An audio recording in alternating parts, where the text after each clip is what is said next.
আমরা ওই পাশ থেকে 5 ঘন্টা ধরে লাইনে দাঁড়িয়ে আছি, আর তারা অন্য জায়গা থেকে আলাদা লাইন দিছে, বলছে এটা নাকি হচ্ছে আলাদা লাইন।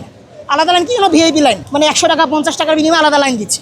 এবার আমি যখন বললাম, ওনারা বললো যে এখন আমরা তো লাইন আটকাইতে পারতাছি না, আপনারা এখানে পারলে ঠেকান। আমি বলছি ঠিক আছে, আমি দাঁড়াই আছি, এখান থেকে আপনার লাইন নতুন ঢুকতে দিয়েন না। তো ওনারা তারপরে কি করলো, যার পর আরও একটা গাড়ি ঢুকাইলো।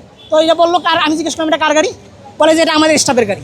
তো আমি বললাম যে আপনার যদি স্টাফের গাড়ি হয়, এটা যদি আপনার নিজের গাড়ি হয়, আপনি আমাকে আপনার রেজিস্ট্রেশন কার্ড দেখান। উনি দেখাইতে পারে নাই। পরবর্তীতে এখানকার যে পাম্পের লোক আছে, তারা আমার গাড়ি ঘাড় ধাক্কা দিয়ে বের করে দিচ্ছে, বলছে যে আপনিও আপনার লাইনে যান, এখান থেকে আমার গায়ে হাত তুলছে আমাকে। এই যদি অবস্থা হয়, তাহলে আমরা সাধারণ মানুষ দাঁড়াই আছি কেন? সাধারণ মানুষ দাঁড়াই আছে, আর ওপাশ থেকে 50 টাকা 100 টাকার বিনিময়ে লাইন তারা বিক্রি করতেছে। শ্যামলী থেকে সিরিয়াল দিয়ে আসছে না, তো শ্যামলীর একটা গাড়িও ভাই সামনে আগায় না। গাড়ি ভাই এই সাইডটা, আপনি ওই পাশে দেখান, ক্যামেরা দেখান, ক্যামেরা ওই পাশে দেখেন না, পিছনে ঘুরে ওই পাশে ভাই মোটরসাইকেলে তেল নিতেছে। এটা কিভাবে ভাই? একটু জিজ্ঞেস করেন, জিজ্ঞেস করেন। কতক্ষণ ধরে সিরিয়াল? আমরা 2 ঘন্টা দাঁড়া রয়েছি, 2 ঘন্টা দাঁড়া রয়েছি। আমাদের সে 9টা থেকে দাঁড়া রয়েছে, তো একটা গাড়ি ভাই গেল না। ওই পিছন দিয়ে ভাই ওই ভিআইপি কিভাবে গেল ভাই? এটা দেখেন ভাই মোটরসাইকেল। কমসে কম 10 ঘন্টার নিচে তেল পাইনি। প্রতিদিন একই অবস্থা। রাইড শেয়ার করে আমাদের এই লাইনই দাঁড়াবো নাকি আমরা তেলের জন্য দাঁড়াবো? মানে রাইড করবো কোন সময়? প্রতিদিন যদি 10 ঘন্টা লাইনই দাঁড়ানো লাগে, চালাইবো কোন সময় আমরা? মনে করেন যে প্রতিদিন যদি আমাদের 500 টাকা তেল লাগে, এবারে 400তে 500 টাকা তেল লাগে বাইক অনুযায়ী, তো তেলই দেয় আমাদের 500 টাকার। এই 500 টাকা তেল নিতে আবার চলে যাচ্ছে 10-12 ঘন্টা লাইনে দাঁড়াতেছে, তো চালাইতে পারতেছি না ভাই, খুবই সমস্যা আছে। যে বাইকাররা যদি তেল মজুত করে, তো কতটুকুই বা করবে, আর তাদের মানে ক্ষমতায় বা ক্যাপাসিটি কতটুকু?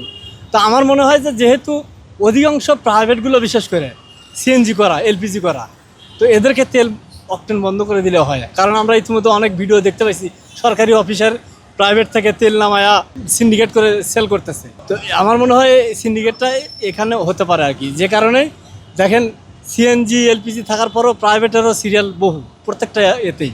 কিছু কিছু গাড়ি আছে যে অকটেল ছাড়া চলে না, যারা আমাদের এটা অকটেলেও চলে, পরে সিএনজিতেও চলে, দুইটাই চলে। আর কিছু হাইব্রিড যে গাড়িগুলো আছে ওগুলাতে আর ইয়া হয় না, মানে সিএনজি আর হয় না, মানে গ্যাস নিতে পারে না। ওটা গ্যাসে চলে না, ওটা অকটেনেই চলে। কিছু কিছু লোক আছে যেমন ঈদের সময় ওই বাসায় দিব গাড়ি নিয়ে, এই হেরায় তাহলে মজুত করে রাখতেছে।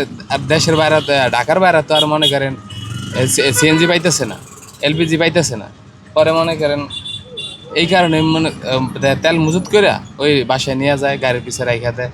ধরেন ঢাকাতে গ্যাস ফুল লোড করে পরে যাইবো, পরে ওখানে তেল দিয়ে চলবো, এই কারণে কিছু কিছু মানুষ মজুত করে।